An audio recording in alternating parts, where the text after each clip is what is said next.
The first time I heard my name mentioned in the will, my father went pale. It happened in a room that smelled like old varnish and fresh resentment. The lawyer had just begun reading aloud, voice slow and theatrical, like he was enjoying the moment a little too much. My father sat to my left, stiff in a suit he hadn't worn since my mother's funeral. Across from us sat his 3 siblings, each of them with the kind of brittle smile you only wear when you're waiting to collect what you think you deserve. They all expected land, cash, jewelry. But what they got were keys. Each sibling was handed a single, antique brass key. My Uncle Thomas examined his like it was some kind of insult. My Aunt Lila muttered something about games. The youngest, Paul, just laughed. Of course. Classic Vivian. Vivian was my grandmother. And up until the day she died, she was the most secretive, formidable woman I'd ever met. She once told me she trusted no one but her orchids. I thought she was being poetic. Turns out she was being literal. The lawyer cleared his throat. There is, however, he said, sliding a velvet box across the table toward me, a 5th key. I stared at it. I'm not even mentioned in the will. Not by name, the lawyer replied, but she left a handwritten note. It simply says, give the 5th key to the one who knows the truth but doesn't yet believe it. Every head turned toward me. My father looked like he'd swallowed a stone. That's not meant for her. She wasn't supposed to be here. She invited me, I said quietly. 3 days before she died. He glared at me, but said nothing. I opened the box. The key inside was different. Not brass like the others. It was silver. Heavier. And etched with a single word on the shaft. Cellar. I didn't know she had a cellar, I said. She didn't, Thomas snapped. The house has no basement. But that wasn't true. Because I had been in the cellar. Once. When I was 7. I remember the smell. Like earth and rust and lavender. I remember a row of broken mirrors leaning against the stone walls.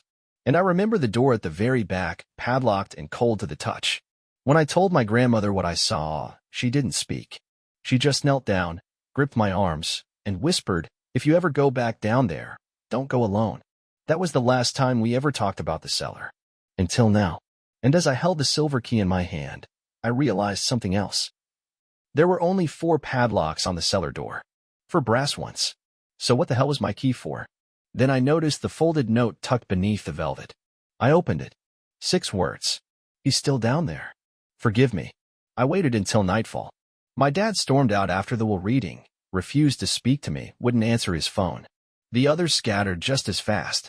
No one wanted to linger at Gran's house longer than they had to, especially with the cellar now hanging in the air like a curse we'd all just inherited. But I couldn't stay away. I needed to know what was down there. Who was down there? By 10 p.m., the house was silent again.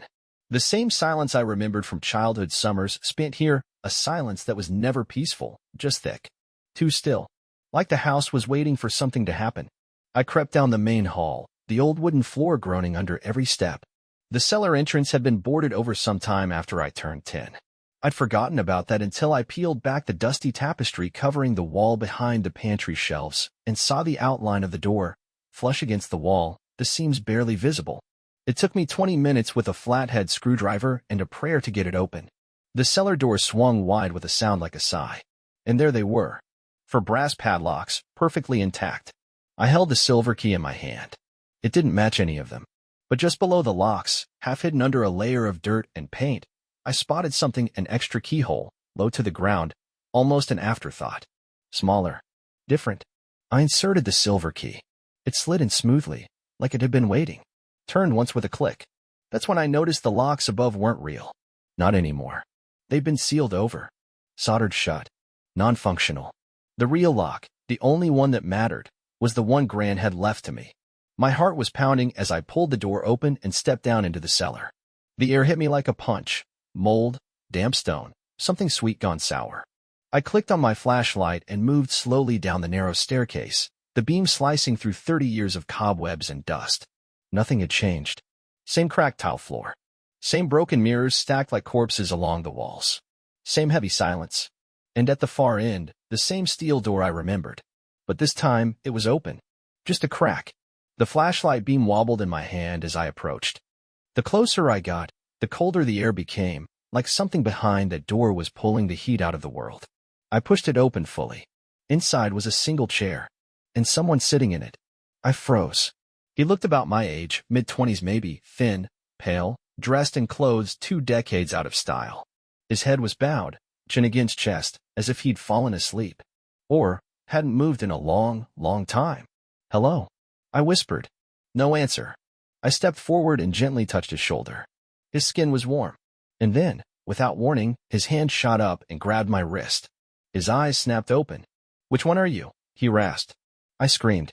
I didn't mean to, but the sound ripped out of me before I could stop it. He didn't flinch. He just stared at me with those hollow eyes, his grip tightening around my wrist. Not painful, intentional. Like he was making sure I was real. "Which one are you?" he repeated, voice rough like someone who hadn't used it in years. I wanted to speak. To say I don't know what you mean, or I'm no one, or I'm sorry, or please let go. But nothing came out. He finally released me. His hand dropped to his lap like he was too tired to hold it up any longer. "You're not Lila," he said slowly. "Too young. And not cruel enough." I blinked. "Lila's my aunt." A strange look passed over his face. Recognition. Sadness. And then something darker. "Your aunt." He smiled, but it was wrong, empty. "That explains it. You've got the wilder eyes." I stepped back, toward the door. "Who are you?" He tilted his head, like he was trying to remember. And then, I was the one they left down here. The secret no one wanted to feed. The heir who ruined everything. My knees nearly gave out. Your family?"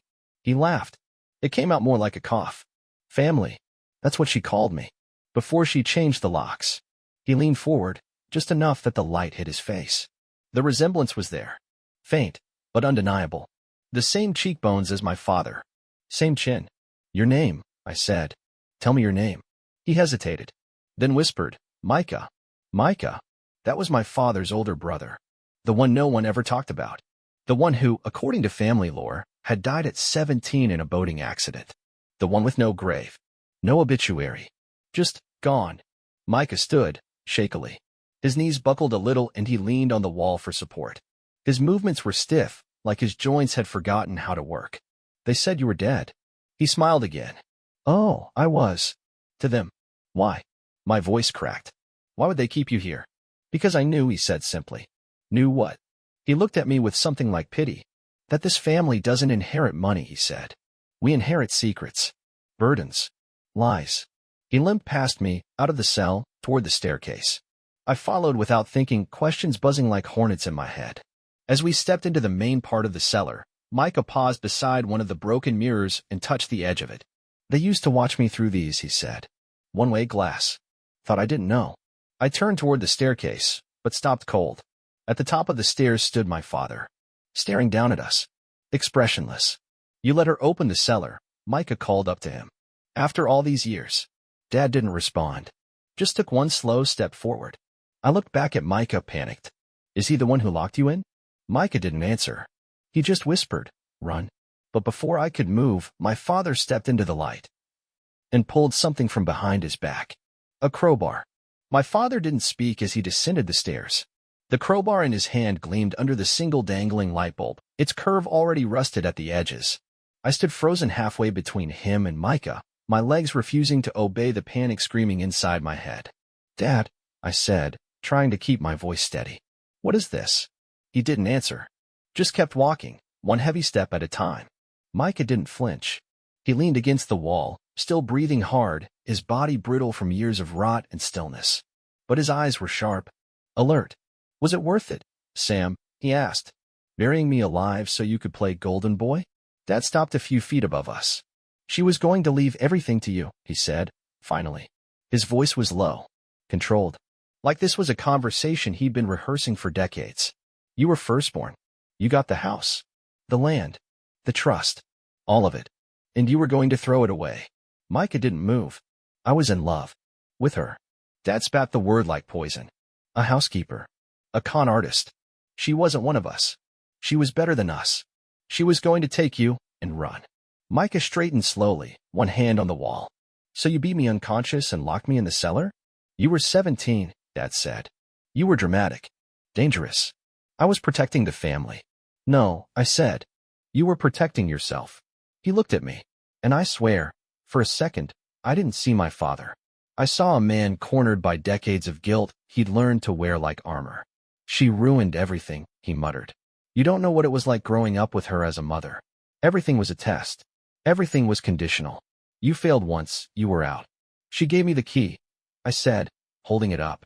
She gave it to you because she knew, he said. Knew you'd find him. And she wanted to punish me.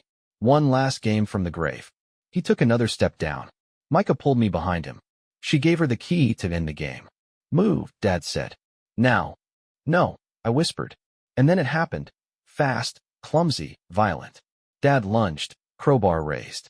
Micah shoved me aside, and the two collided, limbs flailing in a clash that was more desperation than strategy. I scrambled backward, hitting the cellar wall as the crowbar crashed to the ground, skidding toward me. I grabbed it. By the time I turned around, Micah was on the floor. Dad stood over him, panting, one hand bleeding. Give it to me, he growled. I raised the crowbar, arms trembling. Don't make me. His eyes locked onto mine.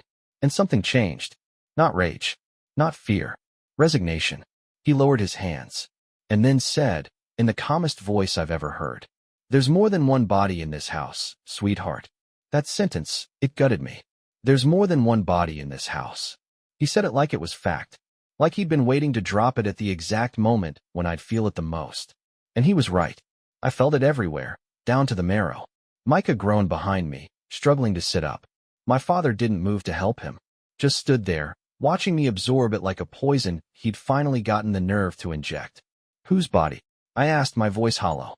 Who else is down here? Dad didn't answer.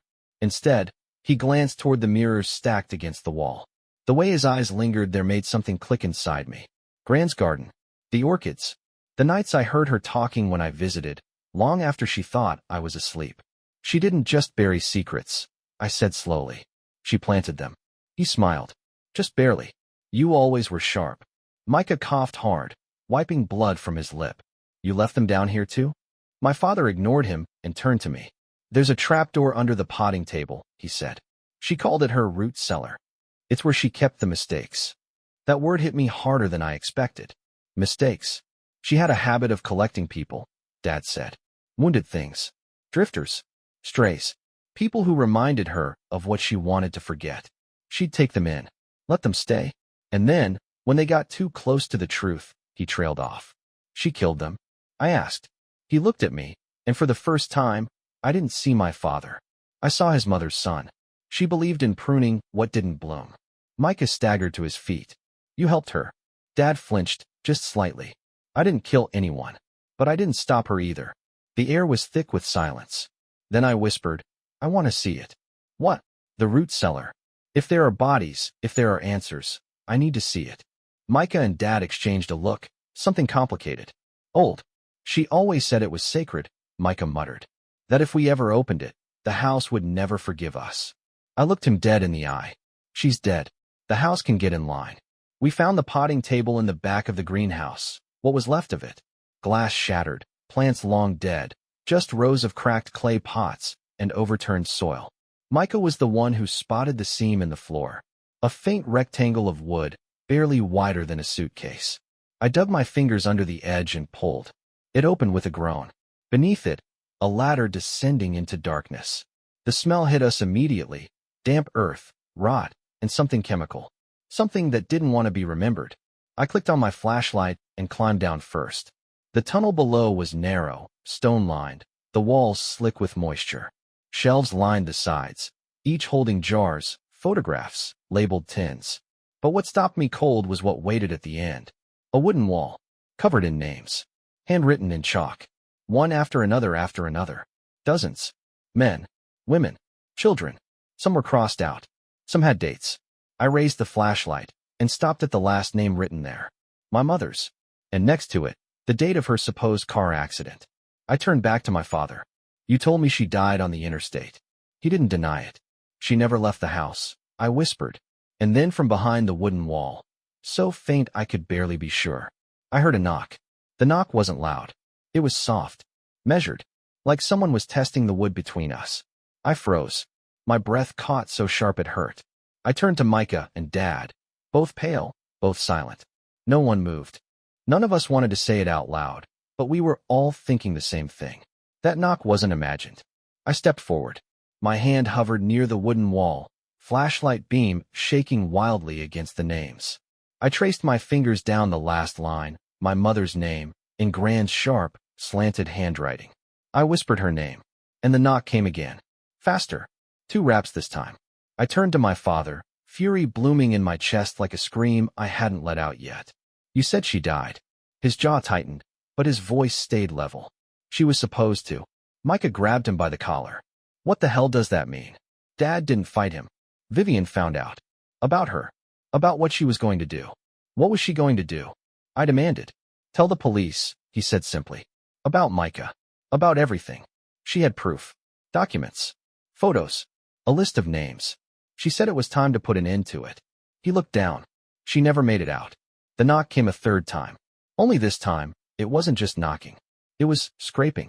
Like nails, dragging across the other side of the wood. Help me move this, I said, already pushing against the wall. Dad stepped forward. Julia. Help. Me. Between the 3 of us, the wooden wall gave after a minute of heavy shoving. It fell forward into a cloud of dust, and I nearly dropped the flashlight. Behind it was a narrow room, no more than 10 feet across. It was empty, except for the smell. And the chain. A rusted metal chain bolted to the wall, a manacle still attached at one end. A thin, dirty mattress sat in the corner. Rags. A tin plate. And a tape recorder. I moved to it with trembling hands and hit play. For a second, nothing. Just static. Then her voice. My mother. If you're hearing this, it means I'm gone. Or I got out. Or maybe I'm neither, not really. I don't know how long I've been here. I think it's been months. Maybe more. They keep the light off most of the time. I only hear voices sometimes. One is Sam. I think he thinks I'm already dead. Vivian doesn't speak to me. She just writes. Notes slid under the door. Instructions. Rules. I know about Micah. I know what she did to him. What she's done to others. If I don't make it out, Julia, if you find this, please get out. Take what she left and burn it all. This family doesn't pass down wealth. It passes down rot. And if you're still here, then you already know that. The recording clicked off, and that's when I saw it, wedged under the mattress. A file folder. Thick. Labeled in red marker. Inheritance. Primary contents. I picked it up. My hands were shaking. Inside, photos of men and women. Grainy black and whites. Names. Ledger sheets. Dates. Notes in Grant's handwriting. And on the last page, a map of the property. With red X's marked in the orchard. In the greenhouse. Beneath the koi pond. Burials, Micah whispered. And then Dad muttered. No, not all of them. We turned to him. She told me one wasn't a burial, he said. One was a vault. My voice cracked. What's in it? He looked me in the eyes. Everything she couldn't destroy. We surfaced like survivors, coughing dust, soaked in silence. Back above ground, the greenhouse felt too bright, too normal, too much like a place where nothing evil could possibly grow. But now I knew better. Grand's world wasn't built on gardening and heirlooms. It was constructed like a stage. Every wall, every room, every locked door designed to mislead. To hide what she really cultivated. Control. Secrets. And maybe something worse. Micah stood beside me, thin and shaking, barely able to process daylight after years underground. Dad hadn't said another word since we found the file. I couldn't tell if he was ashamed or just tired. I didn't care. I had the map. I had the folder. And I had one goal left. Find the vault. We made our way to the koi pond. Or what was left of it. The fish had died years ago. Some disease no one had bothered to fix. What remained was a sunken basin of algae-stained water and rotting leaves. But according to the map, beneath this pit was the final secret. The vault. Help me drain it, I told them. No one moved.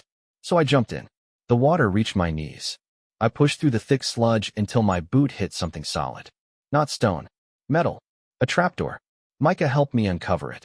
Dad stayed on the edge, watching like he wasn't sure whether to help or to run. When we cleared the water away, I found a rusted latch and a small, corroded padlock. I pulled the silver key from my coat pocket. It slid in like it was made for this moment. Click. We hauled the door open. A rush of air spilled out, cool and dry. Not earthy like the cellar. This air was preserved. Micah lowered himself down first. Then me. At the bottom was a narrow corridor lined with concrete. Sterile. Artificial. This wasn't part of the original house. It had been added. Secretly.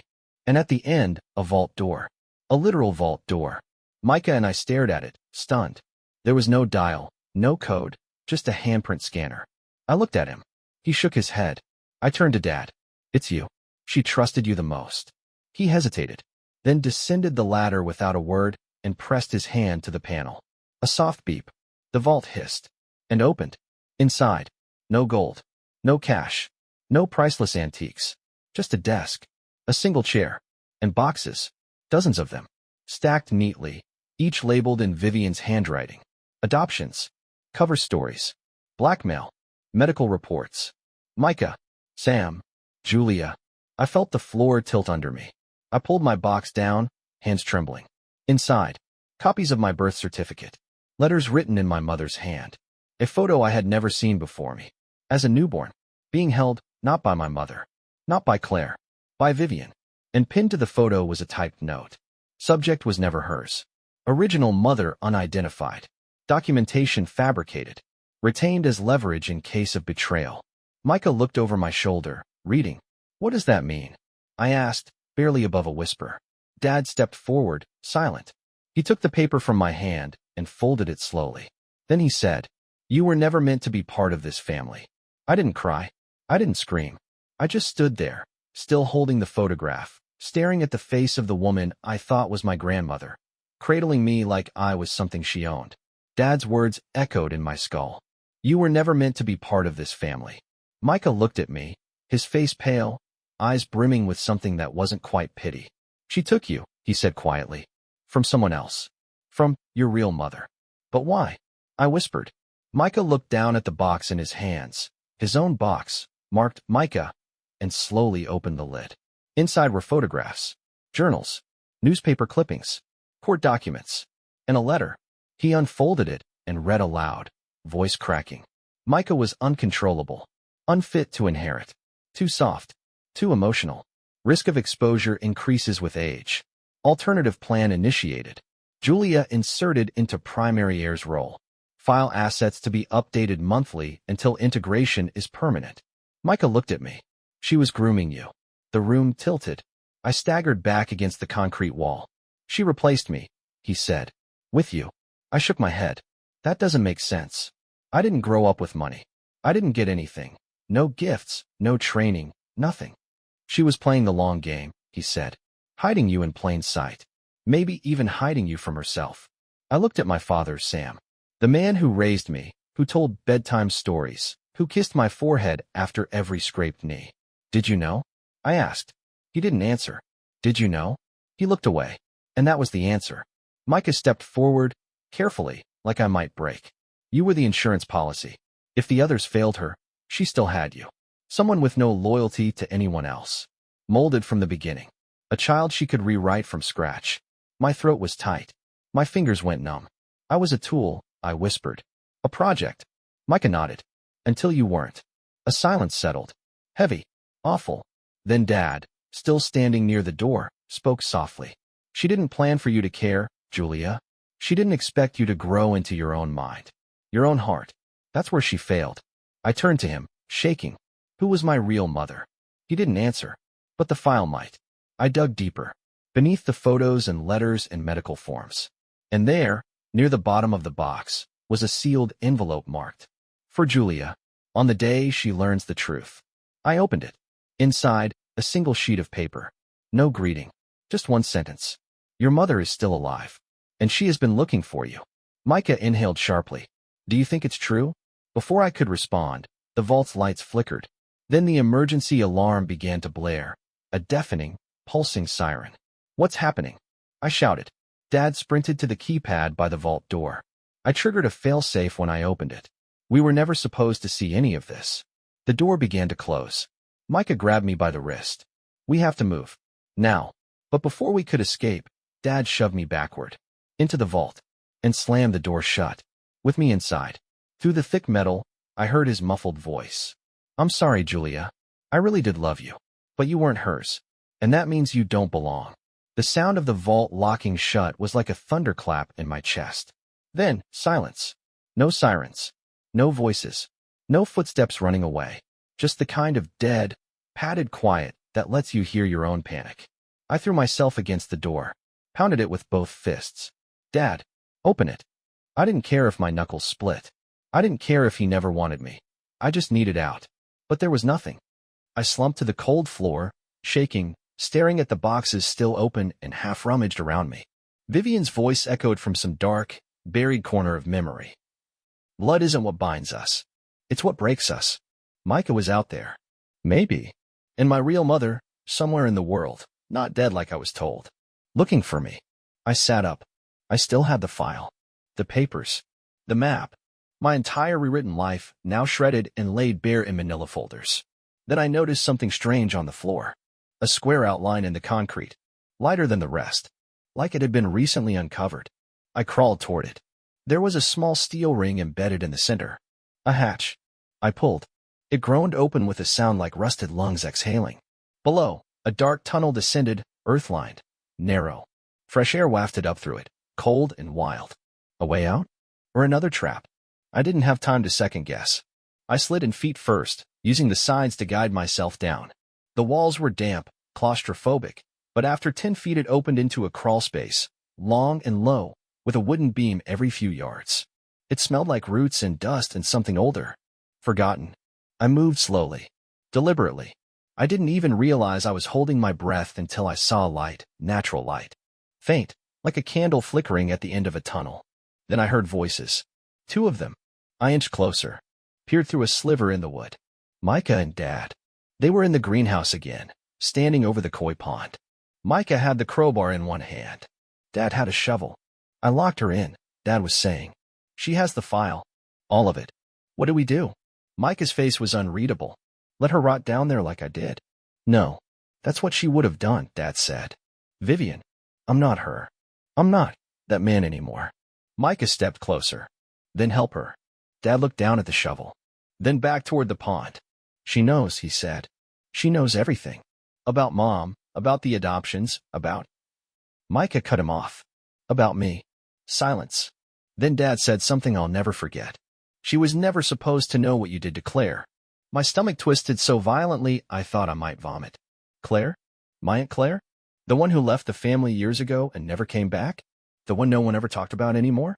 Micah's voice dropped low, so low I had to press my ear to the slats. She shouldn't have looked through Vivian's room. Dad stepped back. You killed her. Micah didn't deny it. She found the adoption ledger. The burial map. She was going to burn it all. He looked toward the greenhouse wall, where ivy crept up the windows. She's still here, you know. Part of her. Beneath the hydrangeas. I couldn't move. Couldn't breathe. Micah had killed her. He hadn't just been the family's victim. He was the family's executioner. And now I was next. I turned to crawl back, toward the darkness, toward the tunnel, but something was waiting. A shape. Blocking the path. A figure crouched silently in the black. And then it whispered. You shouldn't have come here, Julia. The voice was so close I felt its breath. I froze, heart hammering so loud I swore it echoed down the tunnel. The figure didn't move. Just crouched there in the dark like it had been waiting. Like it lived in the walls, in the soil, in the secrets. Who are you? I managed to whisper. The figure shifted, just slightly, and the faintest sliver of light from behind me caught their face. It was a girl. Maybe 16. Eyes sunken, lips cracked, skin gray with dirt and time. But her face, there was something familiar about it. I'm like you, she said. Another one she brought in. Another one she didn't want to let go. Vivian? I asked. She nodded. Are you alive? She smiled. That depends on who you ask. I wanted to run, but she crawled closer, fast and fluid, until her face was inches from mine. She called me Elspeth, she whispered. I don't know if that was ever my real name. It was just the one she used. My throat tightened. How long have you been here? Her eyes flicked upward, like she was counting. 12 years. Or maybe 30. I only remember the cold now. And the prayers. She shivered. She made us pray. Even when we didn't believe in anything anymore. Elspeth, I said carefully, I need to get out. I need to expose them. They buried people. They killed people. She tilted her head. I know. I watched. A pause. I watched when they buried Claire. My stomach dropped again. You saw it? They argued first. Claire wanted to go to the police. Micah said he'd burn the whole house down before he let her destroy the legacy. Sam just watched. Always watching. She touched my wrist. You remind me of her, she said. The way you shake, but still crawl forward. She let go. I'll show you the rest of the tunnel. But you have to promise something. Anything, I whispered. If you leave, if you get out, don't let this place stay buried. I nodded. She turned and led me through a side tunnel I hadn't seen. The walls narrowed and tightened until we emerged into what looked like an old root cellar, but even deeper. More like a crypt. There were wooden beams stacked with jars and boxes, and on the far wall, photos. Pinned, nailed, taped. All kinds. Old Polaroids. Surveillance shots. Family portraits cut in half. And in the center, a large corkboard labeled The Inherited. Photos of children, teens, adults. All labeled. All cataloged. Many of them had red X's drawn through their faces. Some I recognized. Others made me sick to my stomach just looking at them. Elspeth, I whispered, why is my photo up there? She didn't answer. She just pointed to the newest photo. Taken from behind. From today. Me, crouched in the greenhouse. And below it, a label written in sharp, black ink. Julia, final entry, to be reclaimed. I stumbled backward. What does that mean? But Elspeth was already gone. I turned, and standing in the tunnel, blocking the only exit, was Micah. He was holding a gas can. His voice was calm. Too calm. This is what she always wanted, you know. Legacy through destruction. And if you won't carry it on. He unscrewed the cap. I'll burn it into the ground. Micah held the gas can like it was an extension of himself, his legacy, his birthright, a match inherited in place of love. I backed toward the photo wall, heart thundering. My mind flashed through every face pinned there. Every red X. My mother. Claire. Dozens of strangers I'd never met but somehow knew had died in this house. And now my face was among them. I'm not like her, I said. You don't have to do this, Micah. We can end it another way. But he just smiled that broken, hollow smile. That's what she said, too. Right before she locked me up. He sloshed the can. The smell of gasoline hit the air like a slap. Sharp. Final. She taught me everything, he said.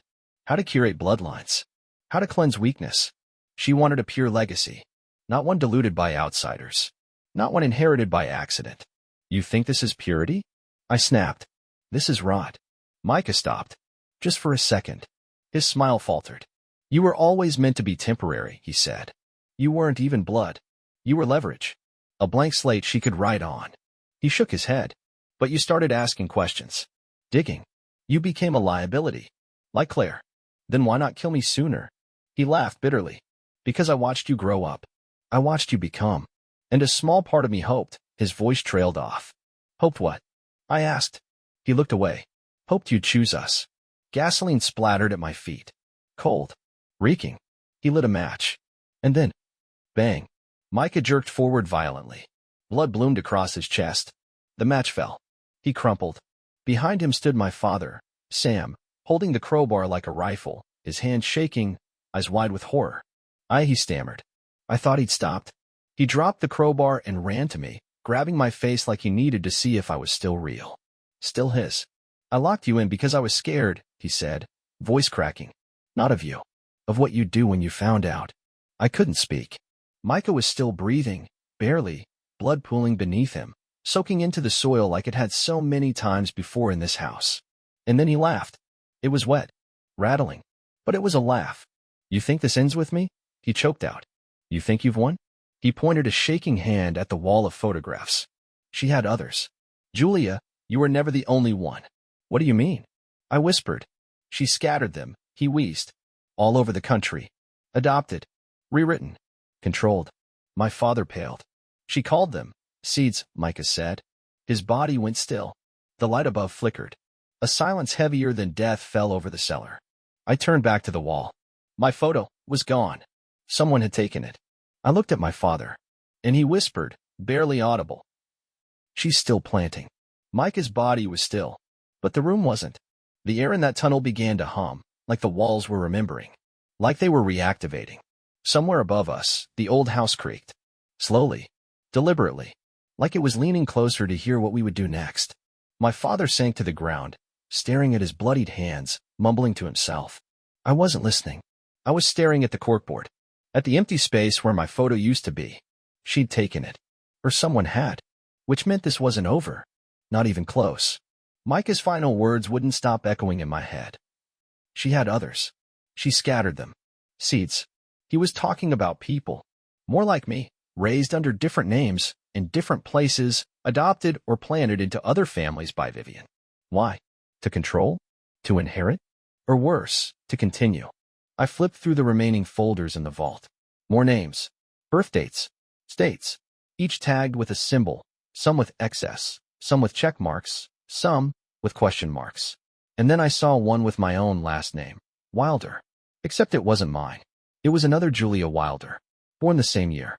Different parents. Same blood type. She wasn't me, but she was made to be. My fingers trembled as I turned the final page.